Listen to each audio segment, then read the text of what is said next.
ఏ తల్లి కుమారులో తెలియదు గాని ఎంతటి సుకుమారులో తెలుసు నాకు.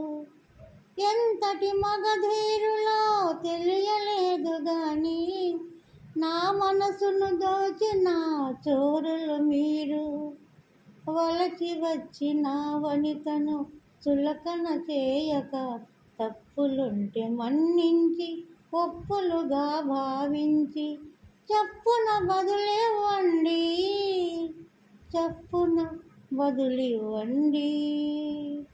తొలిసారి మిమ్మల్ని చూసింది మొదలు కదిలాయి మదిలోన ఎన్నెన్నో కథలు, ఎన్నెన్నో కథలు. జో అచ్యుతానంద జో జో ముకుంద, లాలి పరమానంద రామ గోవింద. జో